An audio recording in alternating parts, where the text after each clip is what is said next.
usual. I hope that's focused. Here I am again. Come out to the shop to do a bit of carb work on my end tractor. It's freezing out here, so I thought I'd shoot some videos. Huddle by the stove. My electric jacket. Quick comment on the electrics. Get them, you'll never go back. I got into them a few years ago. My buddies all laughed. You're getting old, you're getting soft. Now they all own one. The vest, or better yet, the hoodie's the way to go with the externally heated jacket without an over jacket. Even if it's just a windbreaker or something, too much of the heat's lost. If I'm on the open station tractor, I absolutely have to have an over jacket. It's a nice, well-built, good quality jacket. It's not really insulated. It's marvelously waterproof. You can turn the hose on the thing. There isn't much insulation in the sleeves. And something I learned very on with my first sweater. Keep checking to make sure this is on because I'm a little chilly. You become dependent upon them. I think they pay for themselves in gear. Instead of going through one set of insulated coveralls every year, I simply don't need that much. Even my boots are lighter. Excuse my beer burp. Because keeping your core warm, your blood doesn't shunt. They really are the way to go. Even if you just shoot out to warm up your car in the morning. Crank it on, go out, clean the car. You're not cold. You know, your first foray out, you're usually shivering no matter how you're dressed. Go back in, finish your coffee, come out, the car's cleaned off. Excuse me again. You forget it's on, you sit down. You're about 5 minutes down the road, you're like, oh, yeah, the kidneys are warm. Oh, I'm still on high. They have temperature adjustment on off. Get one, you'll never go back. Problem is, again, you become dependent upon them without your usual gear. If the battery dies, you're naked and defenseless.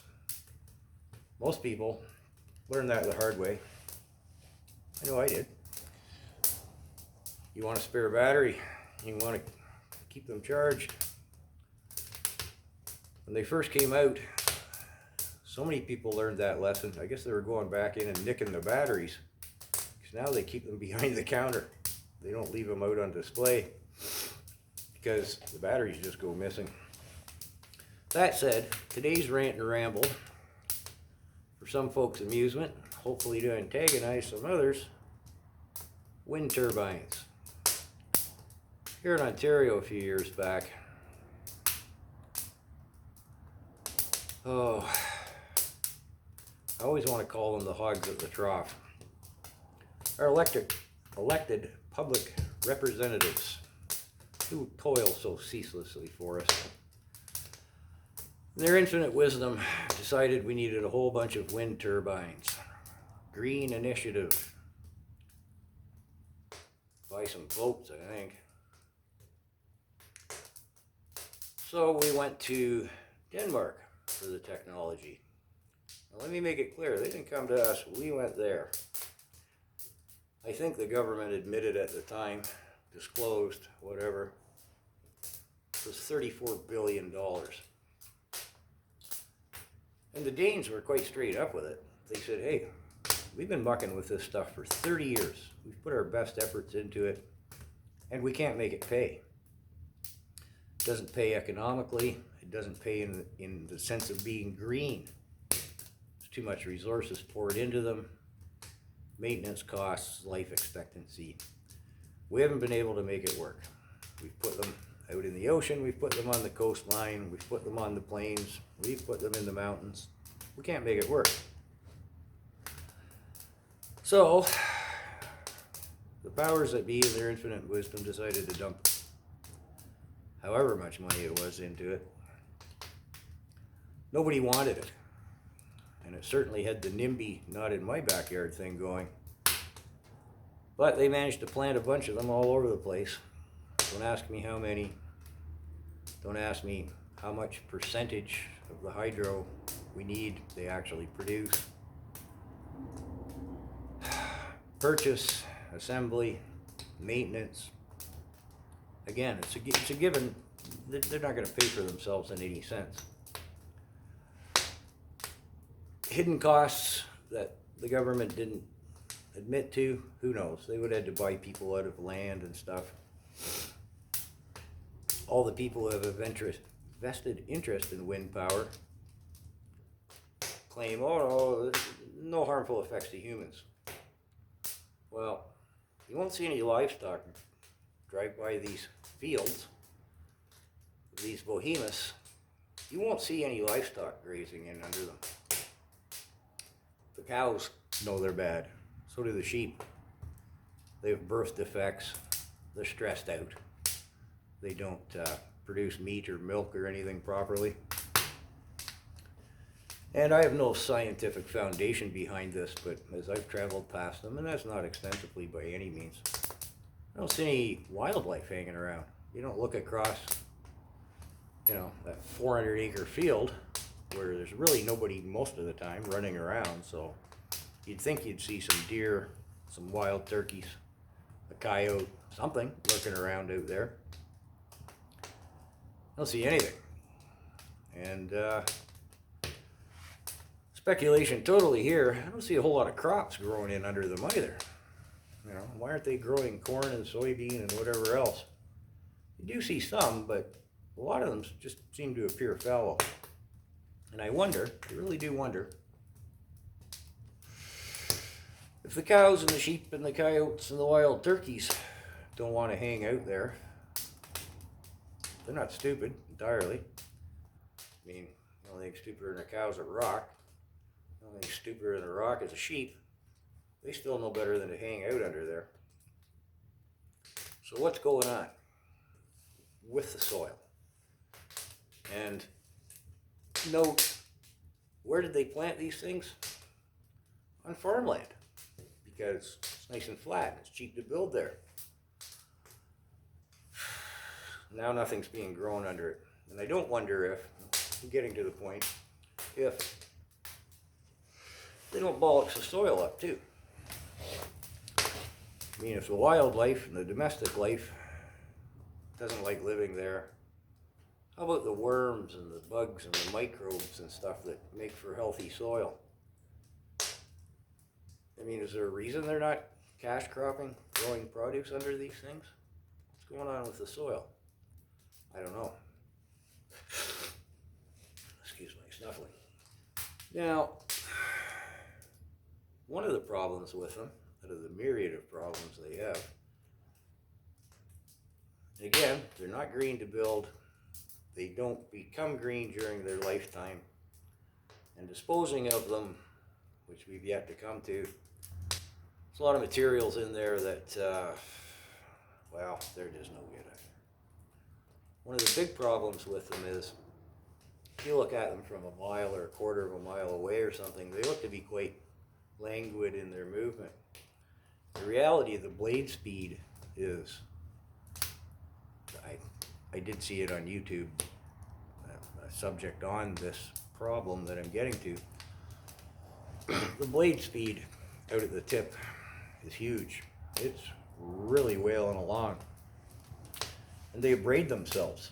And as soon as that surface, that aerodynamic, carefully computer, formulated, and what's the right material to have the strength and the weight and everything, all these engineering challenges, just whirring through the air, the particulate matter abrades them. And that's just the air. Throw in a dust storm, rain, sleet, hail. That surface erodes very fast, and the curve on its efficiency when that surface area is degraded, the energy output just crashes. That's usually to their maintenance costs. So, government boondoggle, how can it not be? They're not green from start, through use, through finish. Nobody wanted them. I wonder, out of that $34 billion, plus whatever else was spent, unaccounted unannounced, unwanted. Did we pay that off, or are we paying interest on it? Probably still paying interest on it. That tends to be how the hogs at the trough run things. When did I look last? $328 billion Ontario has a deficit of. It's like approaching half of the national deficit. Nuclear. Well, you know, remember what happened in Chernobyl, 3 Mile Island before that, tsunami in Japan. Nuclear, potentially clean. We'll come back to that in a minute. Now, there's talk that we're going to go to the next generation of nuclear. It's going to be cleaner, it's going to make a lot less waste, it's going to be safer. We're not quite there yet, but, you know, brilliant science minds assure us we're going to get there. Now, in the 60s, when we built the CANDU reactors, which we sold worldwide, and which we use here, Pickering, the Bruce Nuclear Station, the scientists at the time sold the government on, and the people, the populace, in 20 years we're going to figure out how to use that waste. It's not a problem. Well, more than 20 years, and we still haven't figured out what to do with that. It's about the most, well, it is the most toxic thing known to man. We refer to its shelf life in nuclear half years, which is just a way of cutting the figure from 20,000 years to 10,000 years or whatever it is. So, was it a couple of years ago, they announced up here in Ontario on the Bruce Peninsula, which is on Lake Huron, Georgian Bay of Lake Huron, not quite the headwaters, but up there, the largest body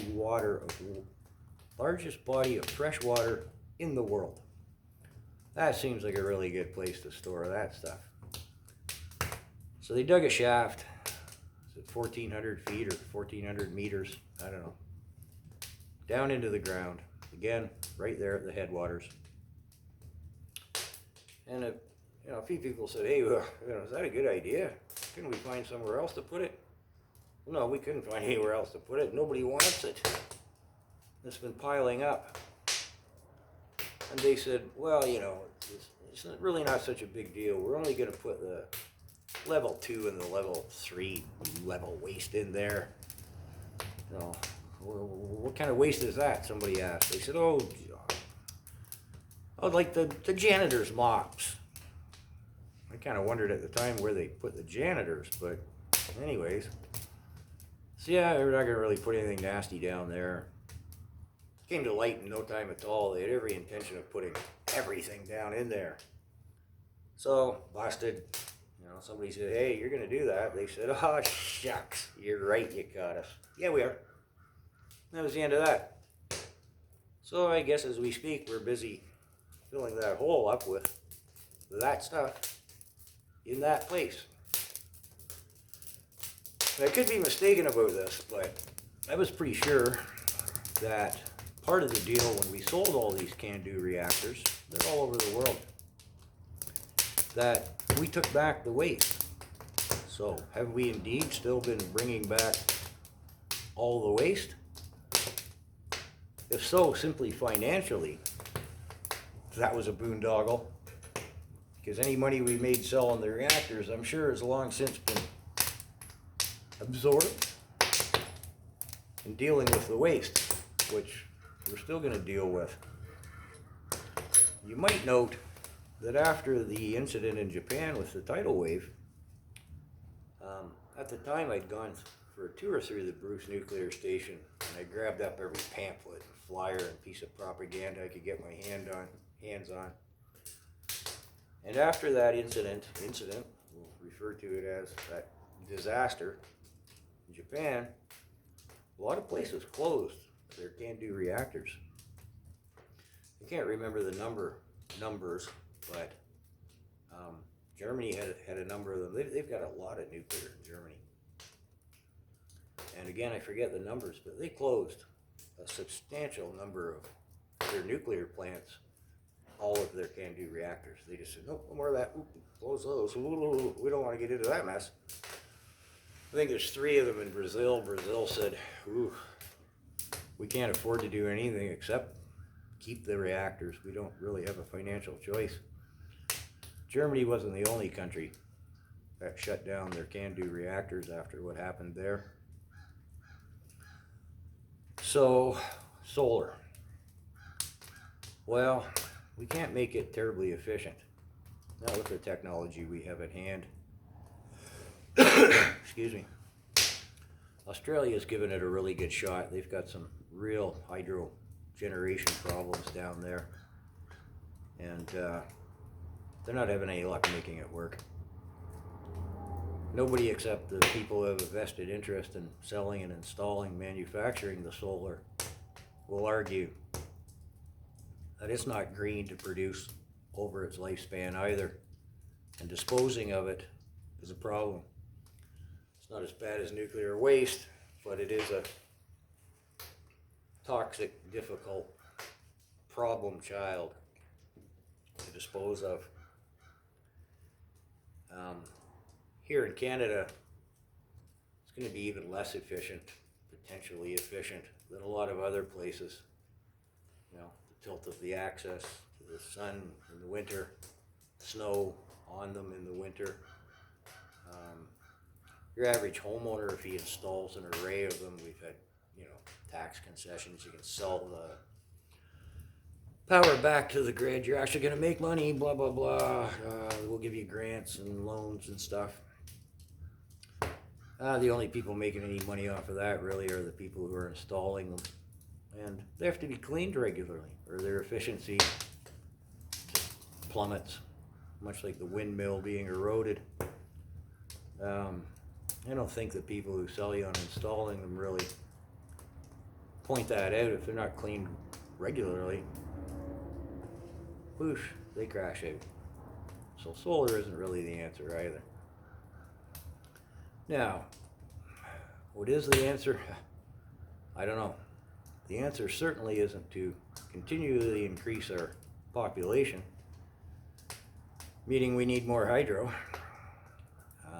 Our infrastructure, well, almost all of our social infrastructure, be hard pressed to convince anyone that we're not losing the battle there. It's aged, it's crumbling. We don't have the resources to really keep up to that. So we just keep building stuff that needs more infrastructure, or more power running through the existing infrastructure. Again, we tend to pave over the farmlands pretty good, don't we? It's the cheapest place to build. More mouths, less food. Yeah, the concept of infinite economic growth to bring the gross national product up seems like a flawed theory to me, but I'm kind of getting a little off track. So, electric cars, they think they're going to be green. Well, I got a whole video on why I don't think they're green. Check that out if you like, for your amusement or your antagonism, whichever the case may be. If our electrical grid now is on the verge of being taxed, if not taxed, if not deteriorating, does it sound wise to burden it further? Where's the hydro come from? Is it green to begin with? I've seen YouTube pictures, Facebook pictures. There's a an electric charging station hooked up to a diesel generator. That's green? Oh, whoa. So, that's my rant and ramble today. It started out on windmills and pretty much the gist of it, but no answers here. I don't have any answers. I'm just pointing out that pouring money into technologies that we know are not working, not going to work in the foreseeable future, Doesn't seem like a good idea to me. I'm not saying we should, by any means, am I suggesting that we stop pursuing other forms of creating the energy we need. You know, burning hydrocarbons, air pollution, all that business, the greenhouse effect.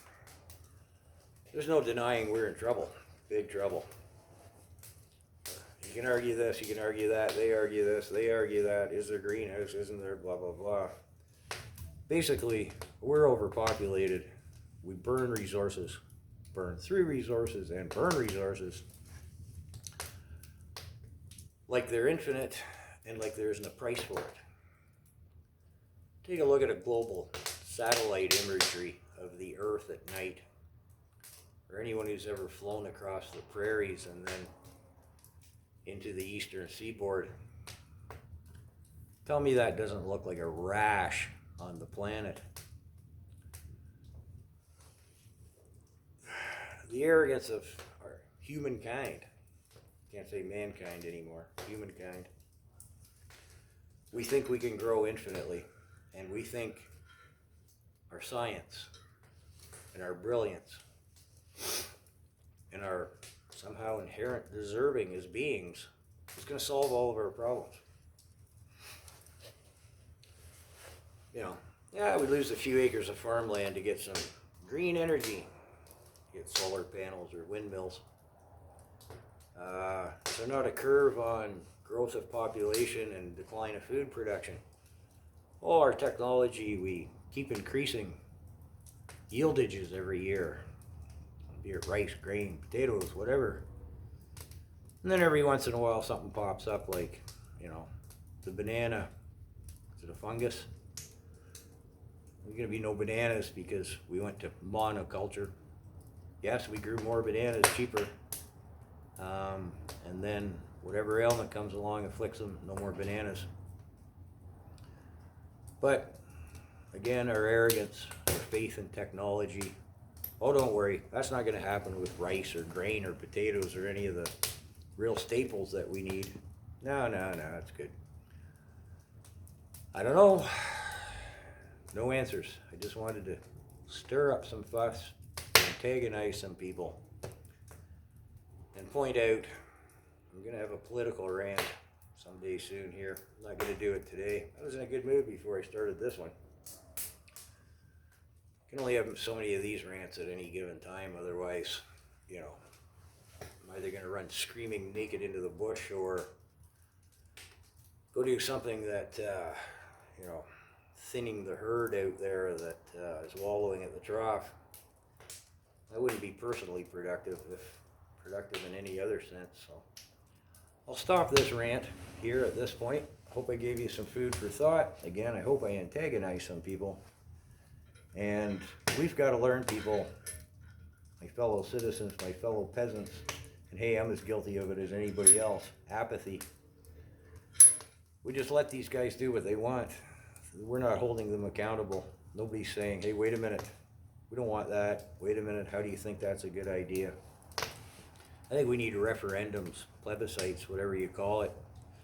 Let's just say, for example, and then I'll end this rant, you know, the hogs at the trough say, hey, we want to give that country over there $1 million. We'll call it $1 million because it's several million. It's a meaningless statistic. But it's a big chunk of money. The party that's in power should say, you know, on social media, they should say, hey, this is why we think it should be done. The opposition should comment why they think it shouldn't be done, or perhaps they might be in concurrent. Whoever it is, wherever it is, who wants those $1 million, they should say why they want it. We, of course, can have our commentary, and then we should have a referendum. We should vote on that. We should say, yes, we give them the money, or no, we don't. The same with matters of immigration, whether to build a pipeline or not. Issues of some substantiality. Big issues. We just vote these people blindly in and then just let them do what they want. You know, Comes around to the wind turbines again. They spent the money. They thought they were buying a bunch of green votes. We apathetically said, yeah, plant those stupid, inefficient, polluting things all over our farmland. Yeah, we're getting used to you guys doing what you want up there. That's got to stop. Thanks. Take care.